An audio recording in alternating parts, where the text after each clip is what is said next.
Read. St. Matthew chapter 24, verse 6. And ye shall hear wars and rumors of wars. See that ye be not troubled, for all these things must come to pass, but the end is not yet. So these are the things that will unfold, that will bring us closer to the end. But the Lord said, don't be afraid. But a lot of our people, since we don't know what's going on, when this thing hit, you're going to see panic.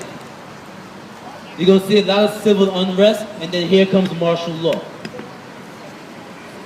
They're going to use that to enforce martial law. They're going to crash the dollar, and you're going to be uprising. And then that's going to be their reason to bring military force in your neighborhood. It's coming. It's already started. They already got army on foot in St. Louis. They got them in Boston. They had them here in Brooklyn a few months ago. They're ready. Once this thing crashes and you start fighting, they're going to need to put you in check. That's why they got the FEMA camps opening. And listen, one of the major jobs you can get is working in these FEMA camps. Go on GoArmy.com. They hire them for these internment camps.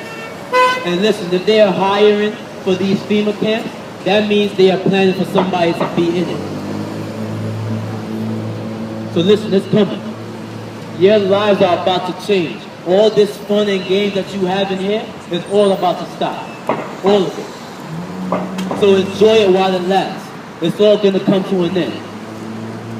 All your partying, your drinking, your illicit sexual activity is all about to stop. Read. St. Matthew chapter 24, verse 7.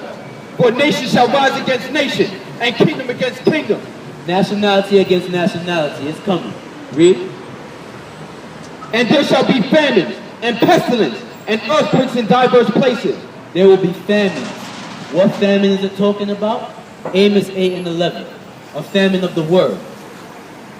One day, when this whole thing break out, you're going to look for a God, you're going to look for the word, and you're not going to be able to hear it. Because when it was here for you to listen, you ignored it. When the Lord sent teachers to come teach you, you were too busy to hear it. And like Christ said, just as the days of Noah were, so shall his coming be. They're going to be preachers, you're going to ignore it, and then when this thing hits, you're going to wish you heard it from the beginning. Once it starts raining, it's going to be too late. Read. St. Matthew chapter 24, verse 8. All these are the beginning of sorrows. Then shall they deliver you up to be afflicted. They'll do what? Then shall they deliver you up to be afflicted. They're going to round you up in what they call their FEMA camps. It's coming. While you sitting here waiting for a rapture to get filled up in some cloud somewhere, that's your rapture. The FEMA camps. That's your rapture. They're going to round you up, put you in these coffins, let you work that debt that you have owed to this country, and it's going to be your new what you call it? No, not that. That's going to be slavery all over again. All that debt that you owe to this country was good. All that debt you owe to this country, you're going to eventually have to pay it back. Where? In those FEMA camps. And don't think they're not ready for it. What has been done before will be repeated. They tried it in Auschwitz. Okay, they know exactly what to do and what tactics to use to take their people down. You think fluoride water is something new, but they used it in Germany to keep the people docile. So they're giving you fluoride water again. Your tap water is not water. It's contaminated. So they know the same tactics to take you down. And sooner or later, like they did to us in 70 AD, when they built trenches around Jerusalem, they're going to do the same thing here and make it hard to travel out. So it's best that you get your passport and leave the country now before it's too late. Before they start making bills where you can't leave the country, leave while you can. And listen, we out of here soon. We only here to spread the word. But once we gone, there'll be a famine of the word. Believe that. You're going to see things unfolding, getting worse, and you're going to wish, you're going to be scrambling, looking for a Bible somewhere to read. It's coming. St. Matthew chapter 24, verse 9. Then shall they deliver you up to be afflicted, and shall kill you. And shall what? And shall kill you. And do what? And shall kill you. You think your government loves you?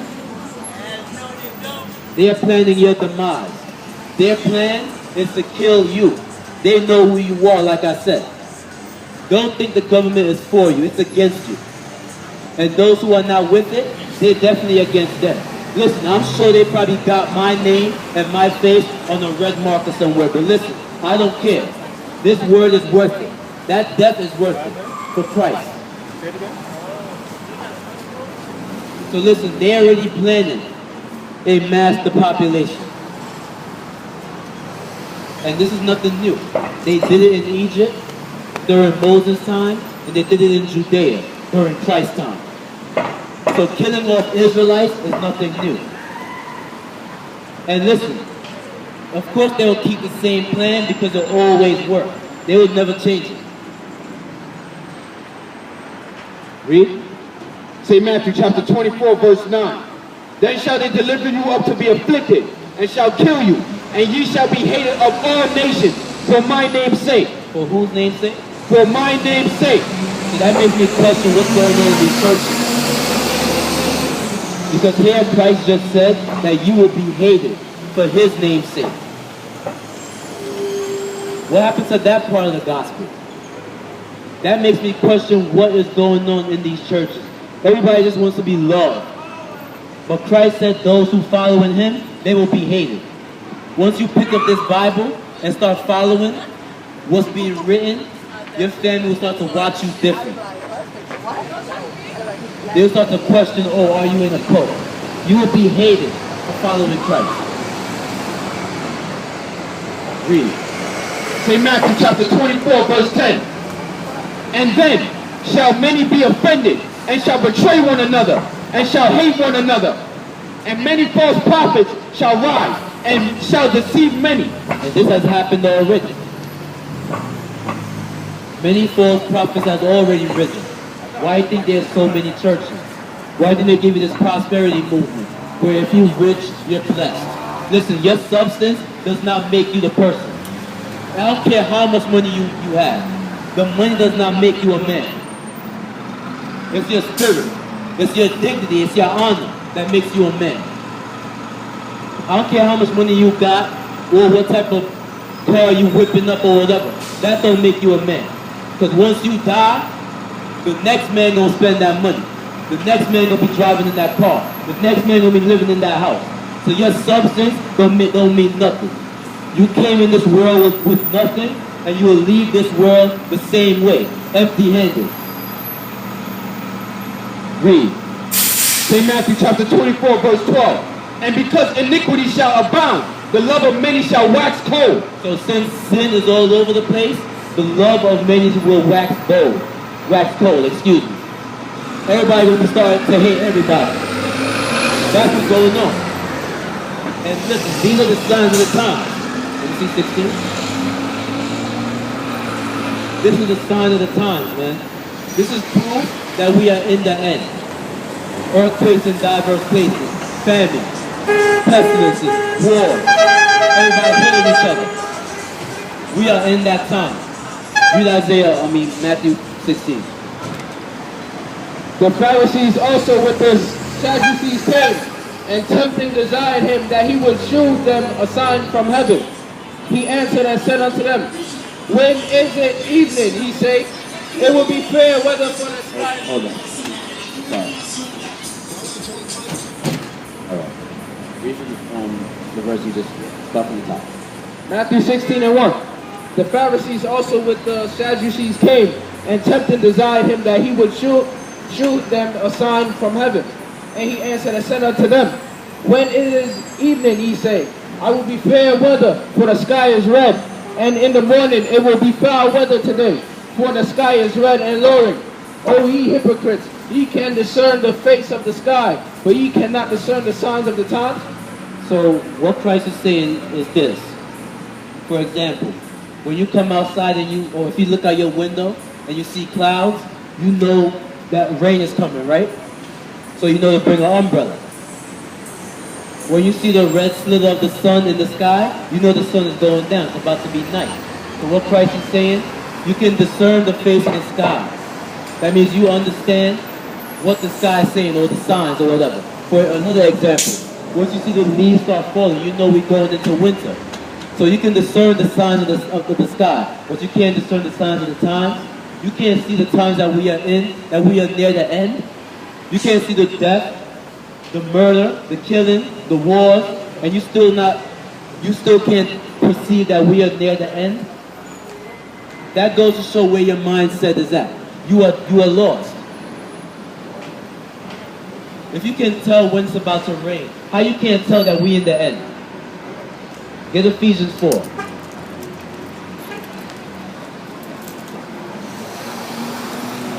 Verse 17.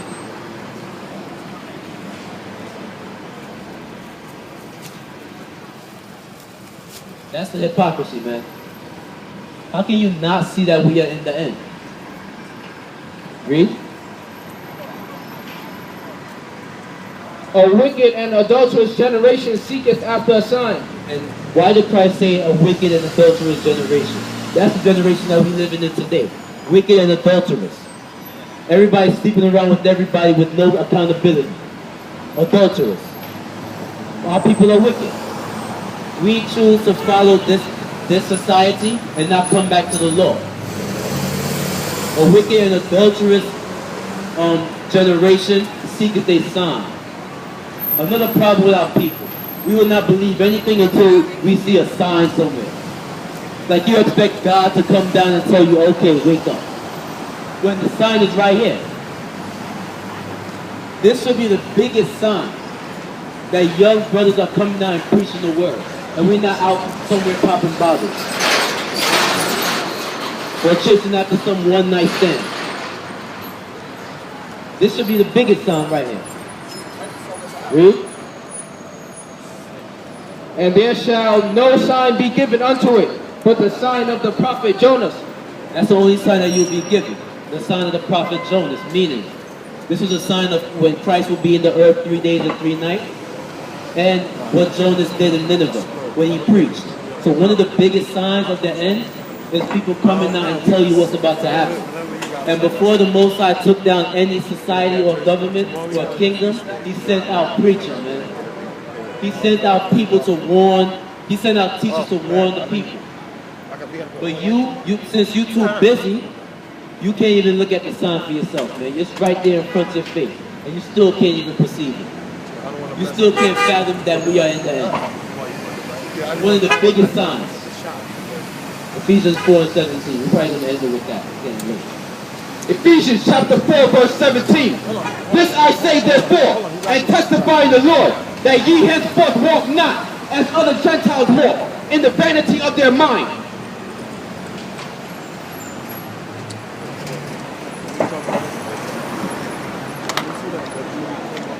Ephesians 5 and 17.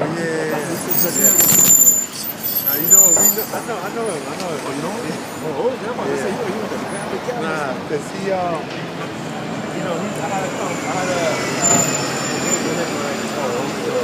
Ephesians chapter 5 verse 17. Wherefore, be ye not unwise, but understanding what the will of the Lord is. So there it is, the Lord is telling us, don't be unwise. Don't be made as fools. And understand what the will of the Lord is. And the Lord's will, what the Lord requires from us, is to keep his commandments. That's the whole duty of man. To keep his commandments. Ephesians chapter 5 verse 18. And be not drunk with wine, wherein is excess, but be filled with the Spirit. So don't quench your thirst. I mean, don't go in excess drinking of wine. Excuse me. That means stop getting drunk. Stop going to the club, popping bottles, and getting drunk.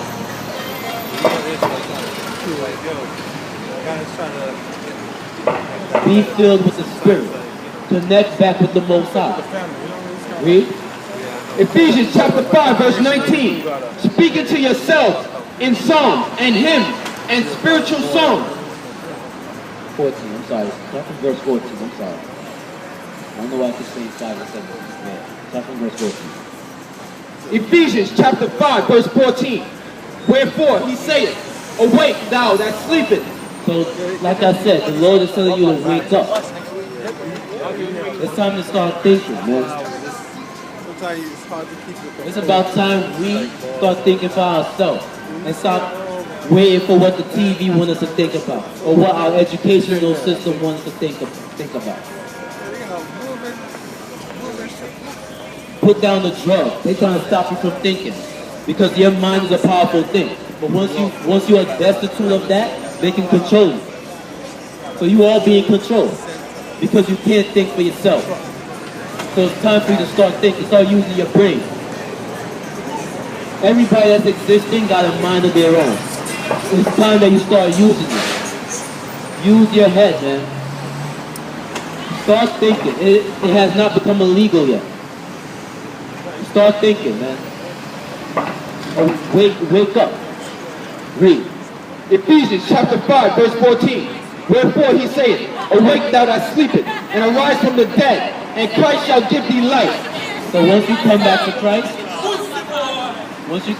Christ, he'll give you light. He'll give you understanding. Read. Ephesians chapter 5, verse 15. See then that ye walk circumspectly, not as fools, but as wise. So the Lord saying, be circumspect. Know your surroundings. Know what's going on. Don't be as fools. Don't be blind. Know the time that you are in. Read. Ephesians chapter 5, verse 16. Redeeming the time, because the days are evil. These days is coming, people, is wicked, it's evil. I already told you what the elite groups are planning. Their main agenda is depopulation. They are trying to get to a certain, what they call a desirable amount of people. Something called ethnic cleansing. They don't want you around. That's why they give you abortion, they give you the drugs, they give you the vaccines, they give you the shots, they give you everything which will be a part of your euthanization. And you walk right into it. So these days that are coming, they are evil. These days that are coming, you are not prepared for it. Spiritually or mentally, or physically. You are not prepared. Read. Ephesians chapter 5, verse 17. Wherefore, be ye not unwise, but understanding what the will of the Lord is. Don't be stupid. Don't be unwise. Understand what the will of the Lord is. And what the Lord requires from you. Because listen, you may enjoy your life here on this earth for a short time. Your life is just as vapor, man. The Lord can require your life anytime He wants. So use the time that you have to come back to the Father. You can die any minute. Don't say, oh, eventually I'll get it correct. Because you don't have that time. You have no idea when the Lord will call you home. So this is your time and your chance to get your life together. And I'm talking about all people. Not just black people. I'm talking about all people. Get your life together and come back to Christ. Open up this Bible and read it.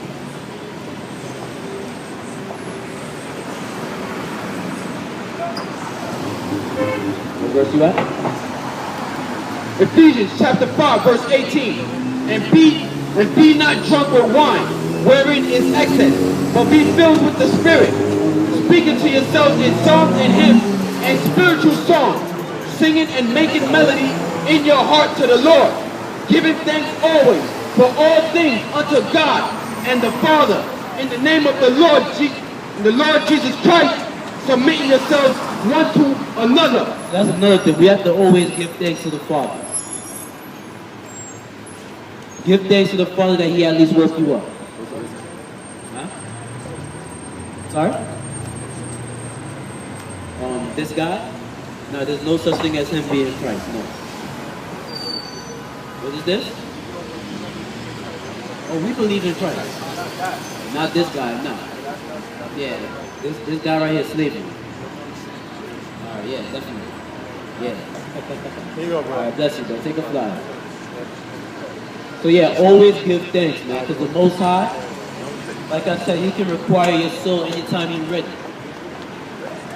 So the Most High waking you up, it means He's giving you another chance. So give thanks to the Father every day that you wake up. And use that time to do something righteous. Use that time to come back to the Father. Because these days that are coming, they're wicked, man. And submit yourselves one to another. Start coming together. Start coming together, because once we together, they can't control us. They can't destroy us. Okay, we will no longer be called minorities. We will be back kings and queens the way we're supposed to be. And that's what we're striving for. And with that, we're going to end it. And say all praise to our Father for giving us another chance. Giving us this life that we live in. To dedicate it to Christ, to preach the word. And we pray that all our people start coming together in righteousness and in truth. And we'll soon see Zion. Shalom.